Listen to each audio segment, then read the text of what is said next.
Picture this, it's the 31st of December this year, and you're looking back at your year, and for once, you finally did the things you said you would do.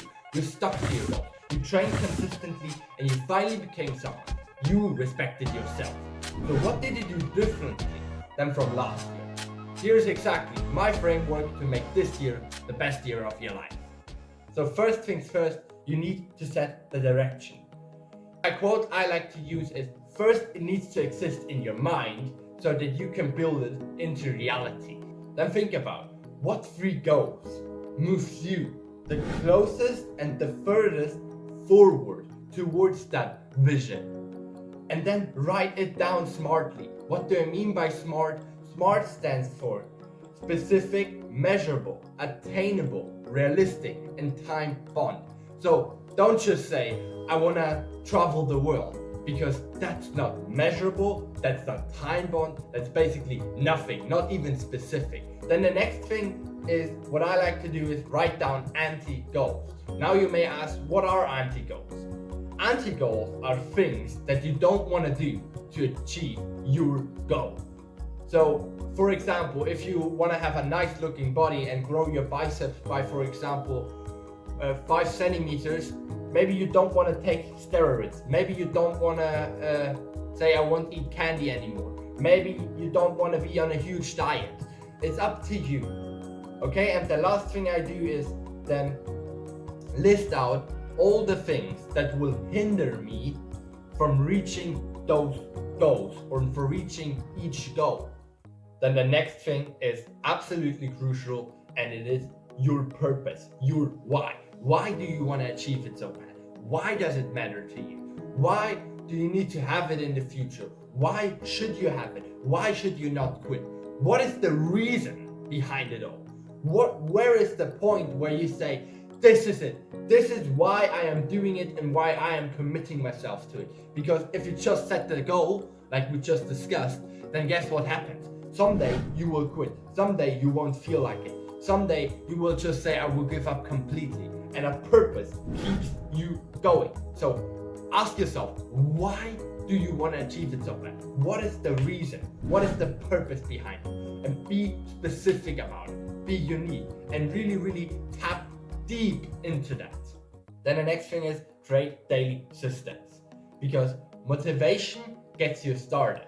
Systems keep you going. So what does system actually stand for? System stands for save yourself time, energy, money, and stress. The hardest part is just to take action. But when you do, you will already be better than 99% of the people. Because just think about it. You need to make it exist first, and then you need to make it good. And this means you need to figure out the baby steps for each goal you need to take daily. If you don't know what your baby steps might be, then I have a little present for you. Because I have created a little first version of an app, totally free, that will help you with the actual steps you need to take now on forward, like a to-do list. Created for you. So maybe you can check it out. Link is down in the description. Now when you figured out the baby steps, you need to ask yourself, what are the 3 to 5 major to-dos that will move you forward the most towards your end vision, towards your goal, towards the best year of your life? And then write them down like a to-do list. Only 3 to 5 things, not more. Major moves get prioritized over everything else, because the rest is just noise. So actually focus only on those 5 tasks. If your day would only be those 5 tasks, then actually do them and tick them off. Then I also like to time block it into my Google Calendar, for example, because then I know when I will do it and actually stick to it. And the last thing I want to tap on is stay in the game. You need to move faster than anyone else and that you even can imagine, so that overthinking does not have time in your brain. Because if it has time, guess what happened? Or guess what happened to me? You overthink so hard that you one day won't do it anymore.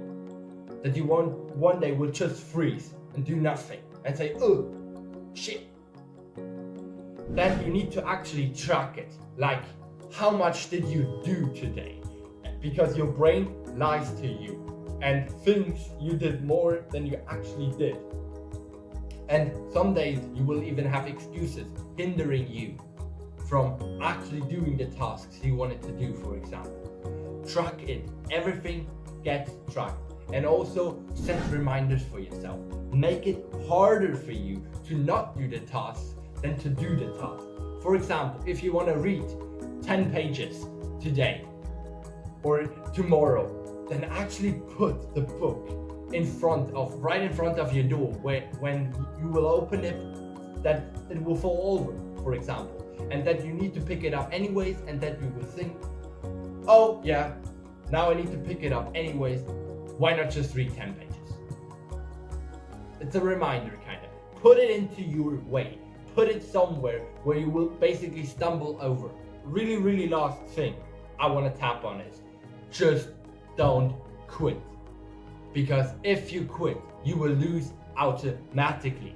Just don't do it. Keep going. Because you either choose your path or life chooses your path for you.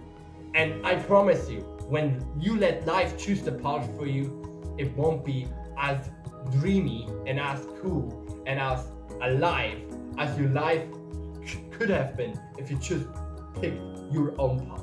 And I know it may suck at first, it may be hard at first, it may be impossible at first. People may even judge you, but you know, I don't see results, or I didn't see results for 1.5 years doing this shit after I left school. So what stops you? Because I could have given up so many times and I didn't, because I have a purpose. I have a purpose in every goal I have, and I have a purpose behind my life. So I actually do that. So the last thing I want to say is everything should be as simple as possible. You should systemize as much as possible. And yeah, tell me down in the comments, who are you becoming this year and what are your SMART goals for this year? With that being said, dreams are earned and not given, and I will catch you in the next one. Peace.